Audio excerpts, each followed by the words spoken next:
The denial of Peter stands as one of the most poignant and human moments in the biblical narrative. It's a story that resonates across time, capturing a raw moment of failure and fear that feels painfully familiar to anyone who has ever fallen short of their own promises. Today, we're going to explore this pivotal moment in Christian tradition, examining not just what happened, but why it matters and how it's been understood throughout history. To understand the denial of Peter, we need to first understand who Peter was in the gospel narratives. Simon Peter was not just any disciple, he was the rock, the foundation upon which Jesus said he would build his church. Throughout the Gospels, Peter is portrayed as bold, impetuous, and fiercely loyal. He's the one who walks on water toward Jesus, even if he sinks moments later. He's the one who declares Jesus to be the Christ, the Son of the living God. He's the one who vows he would die before denying his master. And then he denies him 3 times, just as Jesus predicted he would. The narrative of Peter's denial appears in all 4 canonical Gospels: Matthew, Mark, Luke, and John. While there are slight variations in how each Gospel tells the story, the core elements remain consistent. During the Last Supper, Jesus predicts that Peter will deny knowing him 3 times before the rooster crows the following morning. Peter vehemently protests, declaring in Matthew's account, "Even if all fall away on account of you, I never will." But as events unfold following Jesus' arrest in the Garden of Gethsemane, Peter's courage falters. Let's look at how this plays out in the Gospel of Matthew. After Jesus is arrested, Peter follows at a distance to the high priest's courtyard. As he sits with the guards, a servant girl approaches and identifies him as a follower of Jesus.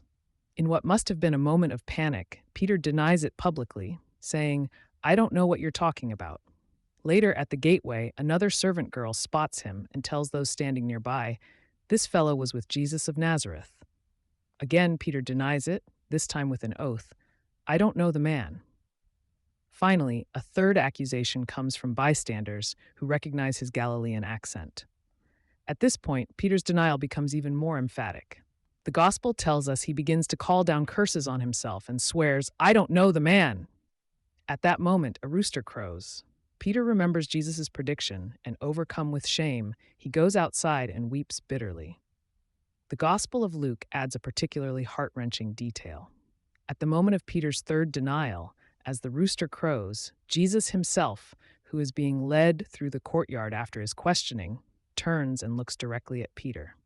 Imagine that moment of eye contact, the weight of it, the silent communication between the betrayed teacher and his failing disciple.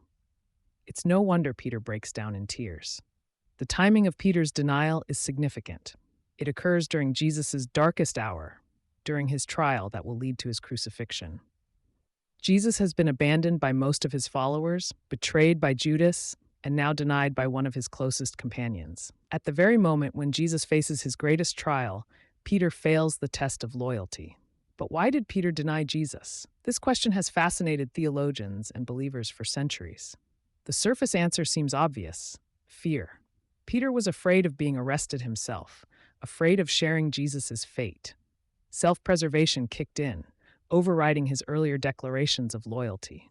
Yet there's more complexity to consider. Peter's denial comes after a series of traumatic events. He's witnessed his teacher's arrest. In the Garden of Gethsemane, he tried to defend Jesus with violence, cutting off the ear of the high priest's servant, only to be rebuked by Jesus himself.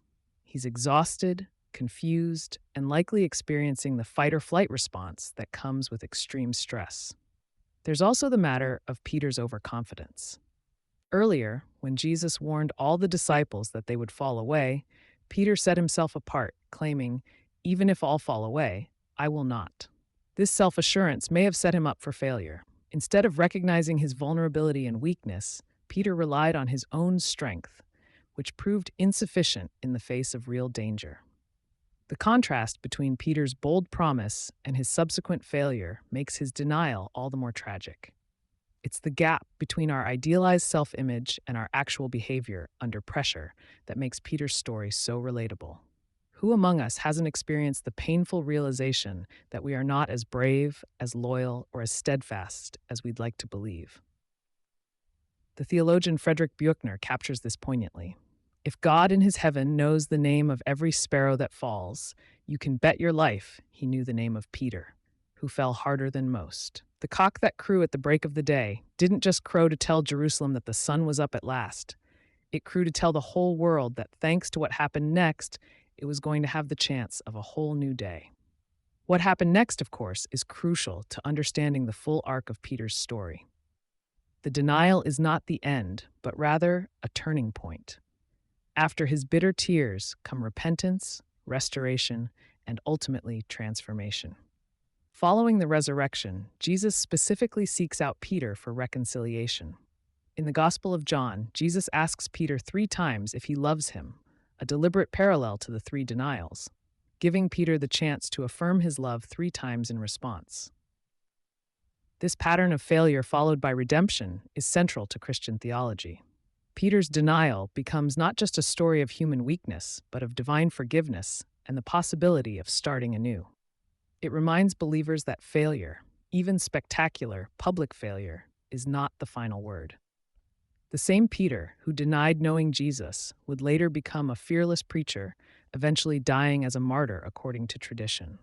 His transformation stands as a powerful example of how grace can work in a human life. The early church fathers often pointed to Peter's tears as the beginning of his redemption. St. Ambrose said that in the church there are water and tears, the water of baptism and the tears of repentance.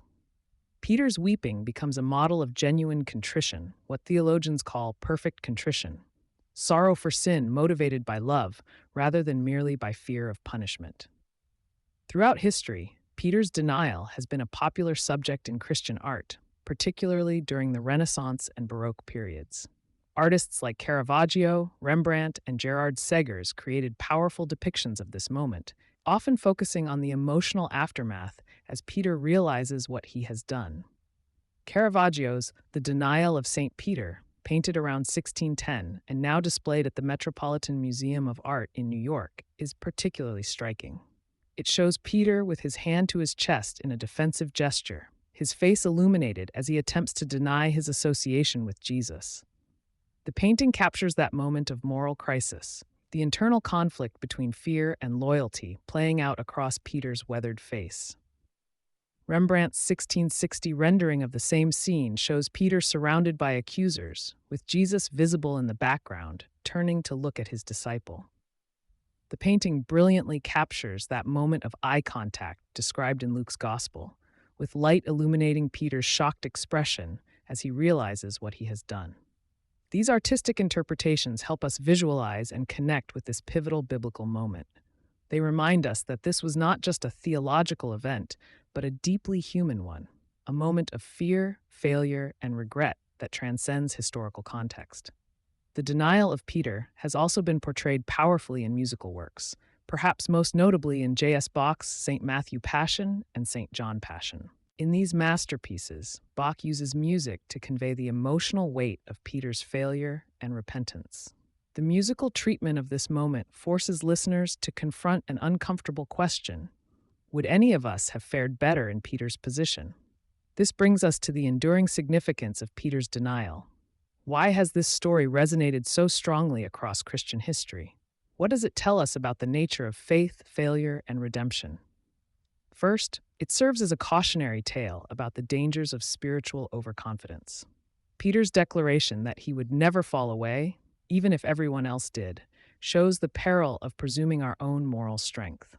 The story suggests that acknowledging our vulnerability might be the first step to genuine spiritual resilience. Second, it offers comfort to all who have fallen short of their ideals or failed to live up to their professed beliefs. The fact that such a central figure of early Christianity could fail so dramatically, yet still be forgiven and restored, opens the door of hope for all who have experienced moral failure. In this sense, Peter becomes a patron saint of second chances. Third, the denial narrative reminds us that the path of discipleship is not linear progress, but often involves setbacks, failures, and renewals. Peter's journey from confident declarations to bitter tears to eventual restoration traces a pattern that many believers recognize in their own spiritual lives. The contrast between Peter and Judas is also instructive. Both betrayed Jesus in their own way. but their responses to their failures couldn't be more different.